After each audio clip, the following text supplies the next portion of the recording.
Lorsque Jésus eut achevé de donner ses instructions à ses 12 disciples, il partit de là pour enseigner et prêcher dans les villes du pays. Oh, ce que Jean ayant entendu parler dans sa prison des œuvres du Christ, lui fit dire par ses disciples: es-tu celui qui doit venir, ou devons-nous en attendre un autre?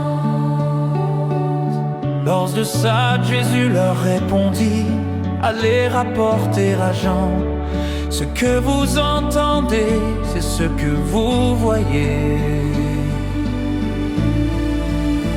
L'enceinte, les aveugles voient, les boiteux marchent, les lépreux sont purifiés, les sourds entendent, les morts ressuscitent, et la bonne nouvelle est annoncée aux pauvres. Heureux celui pour qui je ne serai pas une occasion de chute. Comme il s'en allait, Jésus se mit à dire à la foule: Qu'êtes-vous allé voir au désert? Un roseau agité par le vent. Mais qu'êtes-vous allé voir? Un homme vêtu d'habits précieux. Voici ceux qui portent des habits précieux sont dans les maisons des rois. Qu'êtes-vous donc allé voir? Un prophète, Oui, vous dis-je, et plus qu'un prophète. car c'est celui dont il est écrit: Voici j'envoie mon messager devant ta face. pour préparer ton chemin devant toi. Je vous le dis en vérité, parmi ceux qui sont nés de femmes, il n'en a point paru de plus grand que Jean-Baptiste. Cependant, le plus petit dans le royaume des cieux est plus grand que lui. Depuis le temps de Jean-Baptiste jusqu'à présent, le royaume des cieux est forcé, et ce sont les violents qui s'en s'emparent. Car tous les prophètes et la loi ont prophétisé jusqu'à Jean. Et si vous voulez le comprendre, c'est lui qui est l'Élie qui devait venir. Que celui qui a des oreilles pour entendre, entende.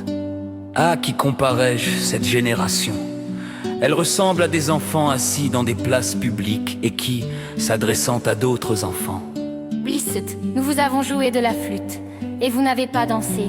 Nous avons chanté des complaintes, et vous ne vous êtes pas lamenté.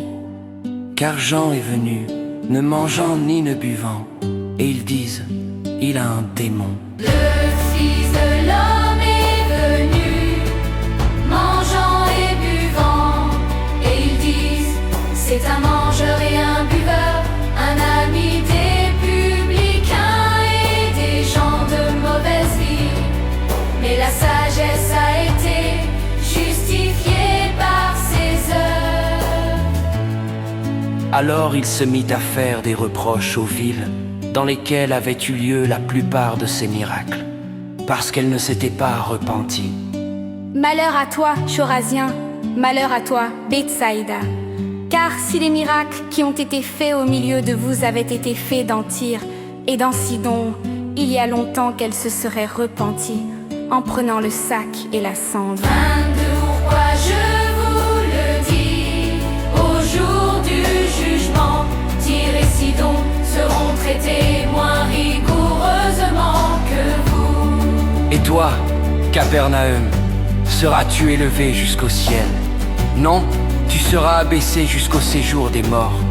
Car si les miracles qui ont été faits au milieu de toi avaient été faits dans Sodome, elles subsisteraient encore aujourd'hui. C'est pourquoi je vous le dis, au jour du jugement, le pays de Sodome sera traité moins rigoureusement que toi. En ce temps-là, Jésus prit la parole et dit: je te loue, Père, Seigneur du ciel et de la terre, de ce que tu as caché ces choses aux sages et aux intelligents, et de ce que tu les as révélées aux enfants. Oui, Père, je te loue de ce que tu l'as voulu ainsi. Toutes choses m'ont été données par mon Père, Et personne ne connaît le Fils, si ce n'est le Père. Personne non plus ne connaît le Père, si ce n'est le Fils, et celui à qui le Fils veut le révéler. C'est pourquoi je vous le dis, au jour du jugement, le pays de Sodome sera traité moins rigoureusement que vous. En ce temps-là, Jésus prit la parole et dit: Je te loue, Père, Seigneur du ciel et de la terre, de ce que tu as caché ces choses aux sages et aux intelligents, et de ce que tu les as révélées aux enfants. Oui, Père, je te loue de ce que tu l'as voulu ainsi.